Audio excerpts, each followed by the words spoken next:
নতুন ব্লগে সবাইকে স্বাগতম। তো এখন একটু নিচে যাব, কারণ একটা পার্সেল এসেছে, সেই পার্সেলটা পিক করতে। তো বাসায় চলে আসলাম।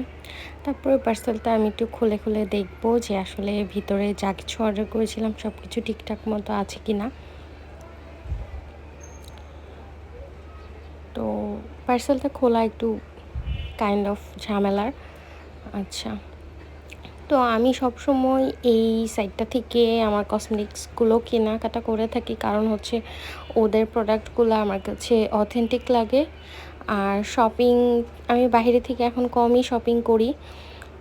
মোস্ট অফ দ্য টাইম আমার অনলাইন থেকে কেনাকাটা করা হয়, কারণ বাইরে খুব মানে শপিং মলে খুব কম যাওয়া হয়।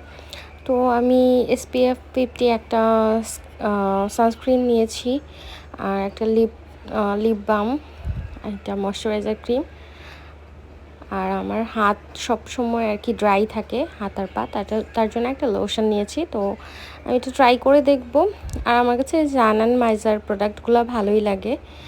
আর ওয়াসি বলছিল যে আমাকে একটু দেখাও যে এটা কী রকম, এটা কি।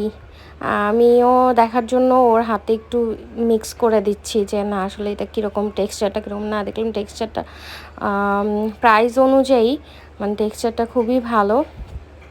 আর হচ্ছে প্রত্যেকটা প্রোডাক্টে আমি তো কয়েকদিন ইউজ করছি, 1 উইকস হলো ইউজ করছি, না ভালোই। লিপ বামটাও ভালো। তো ওদের ওদের প্রোডাক্টগুলো চাইনিজ চাইনিজ প্রোডাক্ট থেকেও অনেক ভালো। আর ওদেরগুলো সবগুলো মনে হয় ইটালিয়ান মানে কসমেটিক্স, অ্যাজ আই নো। তো আমি একটা একটা করে দেখছিলাম। এই ময়শ্চারাইজার ক্রিমটা আমি ইউজ করছি, এটা ভালোই, আমার কাছে খুবই ভালো লেগেছে। তবে স্মেলটা একটু কেমন, একটু ওষুধ ওষুধ টাইপের স্মেলটা। আর এইটাও আমি খুলে নিচ্ছি। তো ওয়াসি আমাকে একটা একটা করে বলে না এটাও খুলো, এটাও খুলো, একটু চেক করে নিই। আর ভিডিওটা ওয়াসি আমাকে করে দিচ্ছিল। আর ওয়াসি আমাকে এখন ভিডিও করাতে অনেক হেল্প করে।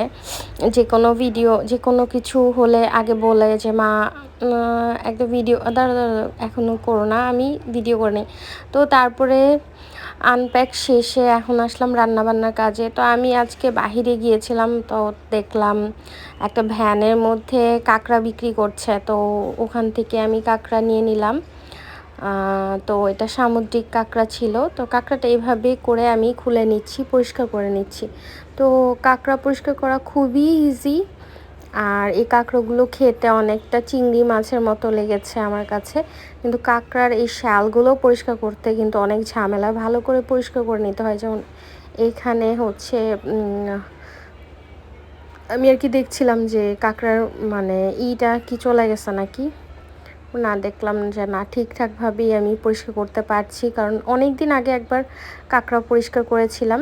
তো আগে আমি পাগুলো এভাবে করে একটু একটু করে ভেঙে নিব।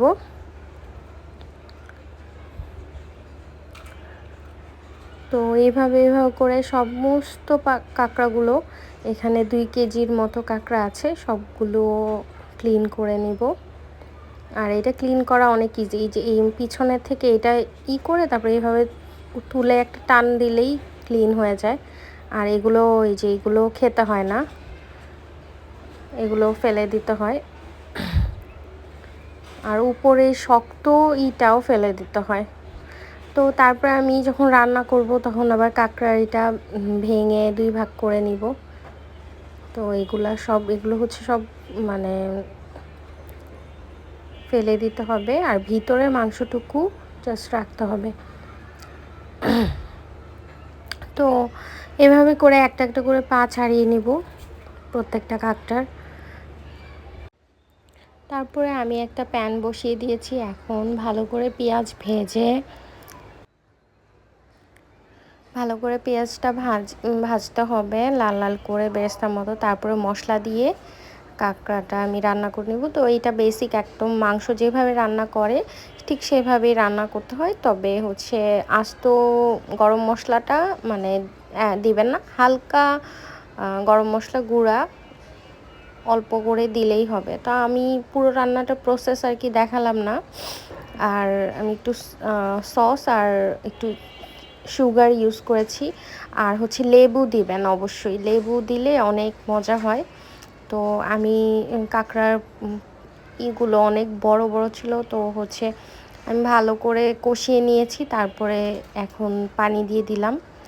তো আমার রান্নার একটু তাড়াতাড়ি করতে হবে, এর জন্য, নাহলে গরম পানি দিলে আরও বেশি ভালো হয়, টেস্টটা ভালো হয়।